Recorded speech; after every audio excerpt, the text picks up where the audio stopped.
This is Super Yacht News with E. Sisman. Hi, welcome back to the channel.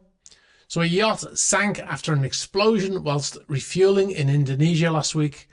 The vessel was reported to be refueling at the dock in North Maluku when an explosion occurred, ripping the superstructure off the vessel. Now we've got video footage of this incident. The video starts seconds after the explosion, and you can see absolute chaos here as people are in the water, others are on the vessel jumping into the water, and at the same time people can be seen entering the water from land to help those who have already abandoned ship.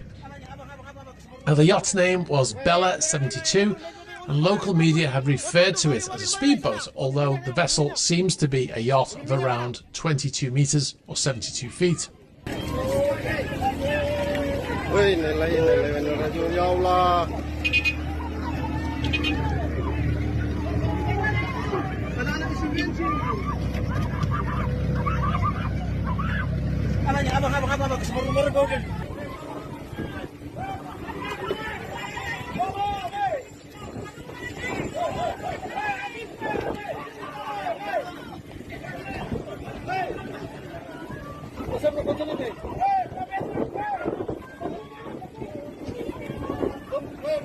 Seconds after the explosion, a fire started and the vessel capsized. Now there were 6 fatalities in the incident and a number of other people who were injured. There were an awful lot of people on board, which we'll come to in a second. The vessel allegedly belongs to Benny Laus, a local businessman who was running for governor for the local district. He was killed along with 5 other people. Now, he was apparently travelling to a campaign event on the yacht when they stopped for fuel and the explosions occurred. A local media report suggests that there were 32 people on board this small yacht. If the numbers are correct, the vessel is, like I said, less than 22 metres or 120 feet. Now, prior to the explosion, the local police deputy chief commissioner boarded the boat to check on the owner's welfare and warned the crew to be on alert during the refueling process. The video footage speaks for itself. At one point in the video, you can even see 2 men pulling a woman from the remains of that destroyed superstructure of the vessel and then swimming to the side, pulling her out of that vessel and taking her to safety there. Now, refueling obviously is a dangerous time for any vessel, and there are strict rules that need to be in place in terms of any naked flames whilst the refueling process is ongoing, keeping people from the deck where that refueling is occurring. Now, according to the Deputy Chief Commissioner's statement following the incident, the vessel's engine, a generator and several onboard electrical appliances were turned on during the refueling process. Not quite sure how he knows that. But 5 minutes after the Deputy Chief and his fellow officers disembarked the boat, it exploded. In total, 25 people were rescued from the vessel with 6 fatalities. Now, we'll bring you more on our story if and when we have it. If you've got any information on it, please be sure to get in touch. Now we'll move on to our next story. The former Nissan car company CEO and chairman Carlos Ghosn has been ordered to relinquish ownership of a 37-meter or 120-foot yacht named Twig. The case included charges of breach of fiduciary duty, bribery, unjust enrichment, and dishonest assistance and knowing receipt. According to the court ruling in the Eastern Caribbean Supreme Court in the British Virgin Islands, Ghosn was arrested in 2018 over allegations of financial misconduct. This is the first time the court has made any rulings since his arrests back then. The Japanese automobile manufacturer Nissan Motor Company alleged that he misappropriated $32 million from Nissan's CEO reserve fund and used 12.2 million euros to buy this Ferretti yacht. The sum had been transferred via a network of Middle Eastern individuals and companies to a yacht company called Beauty Yachts, registered in the British Virgin Islands. The company was owned by Ghosn's former lawyer Fadi Gebran, but Ghosn assumed ownership of the company following Gebran's death in 2017.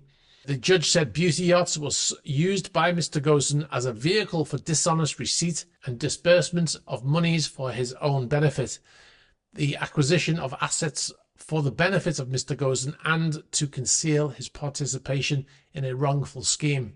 That was from Judge Walbank.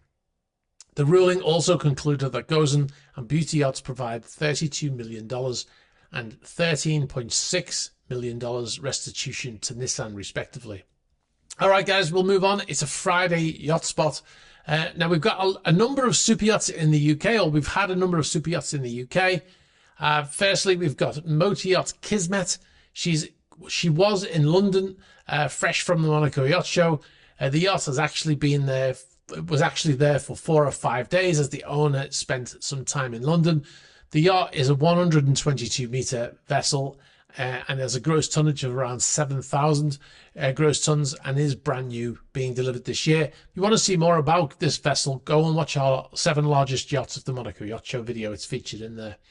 The yacht is a replacement for his previous vessel, also named Kismet, which he sold to an American businessman who renamed it Motor Yacht Whisper. We often get people saying to us that this vessel is, older. When we mention Kismet, they say, "Oh, this is an old vessel," blah blah blah. But there were 2 vessels called Kismet. Anyway, we'll move on. This was sent in by one of our regulars, Tony Rive. It was built in Amels in the Netherlands, a 74-meter or 240-foot yacht built in 2017. Designed by Tim Hayward Design, and has a gross tonnage of around 1,800 gross tons. Now we'll move on to Cape Town in South Africa. We've got Motor Yacht Blue. This is one of the largest yachts in the world by length and by volume. At 160 meters, she's longer than Motor Yacht Dilmar, and with a gross tonnage of 14,785, she's in the top 5 of the largest yachts by volume, delivered in 2022 by Lursen, of course. And last but not least, we'll go to San Diego. Lindy Sheldon and Daniel Lazinski. They sent us some photographs from San Diego of Mark Zuckerberg's fleet of yachts, Launchpad and Wingman. We have a great photograph here of both of the vessels and some video footage supplied by our subscribers. As always, I'd like to thank everybody who's sent in footage and photos. It really does make a great feature to have all these yachts from all over the world. Also, I apologize if you've sent stuff and we haven't used it yet. Also, especially if we haven't downloaded footage that you've sent by WeTransfer. We get so much stuff sent to us. Sometimes we struggle, depending on how busy we are, to download everything. So I really apologize for that. There is a time limit on those downloads as well.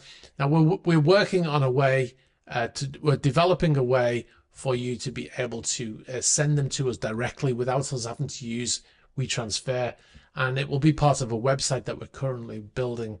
So look out for that. We'll give you details on that when we have it. All right, guys, I will leave it there. If you haven't already checked out our Patreon page, check it out. You can actually join for free now. There'll be limited access to it for free patrons. And obviously you can sign up for, I think it's £4 a month, and you get access to all of our extra stuff. If you want to see a long video about the incident at the Monaco Yacht Show, it's already on there. But speaking of videos from the Monaco Yacht Show, we've got a video coming out on Sunday. It is a debrief. It's something that we do every year, and it encapsulates everything that happened at the Monaco Yacht Show pretty much. And there's some great footage in there, and we tell you the story about what happened when we got kicked out of the Amels booth by some crazy person. So look out for that on Sunday.